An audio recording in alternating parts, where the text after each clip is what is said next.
హైదరాబాద్ బోయిగూడలోని RT administrative officer Narender ఇంట్లో ACB సోదాలు కొనసాగుతున్నాయి.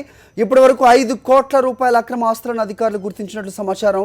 నెల క్రితం 8,000 లంచం తీసుకుంటూ నరేందర్ పట్టుబడ్డంతో ఏసీబీ అధికారులు ఆయన ఇంటిపై సోదాలు చేస్తున్నారు. దీనికి సంబంధించి మరింత సమాచారం మా కరెస్పాండెంట్ శివశంకర్ అడిగి తెలుసుకుందాం. శివ చెప్పండి, ఆర్టీ అధికారి నరేందర్ ఇంట్లో ఏసీబీ రైడ్స్ కు సంబంధించి అప్డేట్స్ ఏంటి?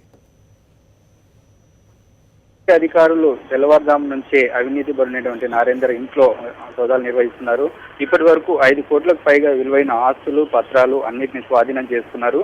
గాంధీనగర్, బోయగూడ 2 చోట్ల ఉన్నటువంటి అపార్ట్మెంట్లలో ఉన్నటువంటి ఇళ్లపైన ఏసీబీ అధికారులు దాడి చేసి అవినీతికి సంబంధించినటువంటి ఆస్తులన్నింటినీ ఇప్పటి వరకు పట్టుకోవడం జరిగింది. అయితే నెల రోజుల కిందట ఒక వ్యక్తి దగ్గర 8,000 లంచం తీసుకుంటూ ఏసీబీ అధికారులకు రెడ్ హ్యాండెడ్ గా పట్టుబడినటువంటి నరేందర్ ప్రస్తుతం సస్పెన్షన్ లో ఉన్నాడు. అయితే అతనిపైన ఇంకా అవినీతి ఆరోపణలు చాలా పెద్ద ఎత్తున రావడంతో పాటు చాలా మంది కంప్లైంట్ ఇవ్వడంతో ఏసీబీ అధికారులు అతని ఇంటిపైన దాడులు చేయడం జరిగింది.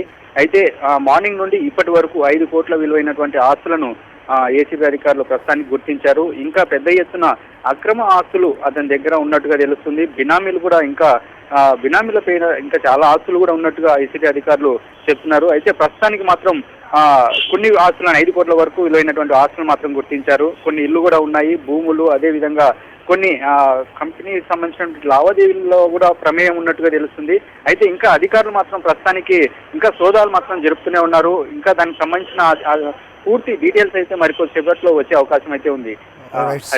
లేటెస్ట్ అప్డేట్స్ కోసం మిమ్మల్ని మళ్ళీ కాంటాక్ట్ చేస్తాం. Thanks for the inputs for now.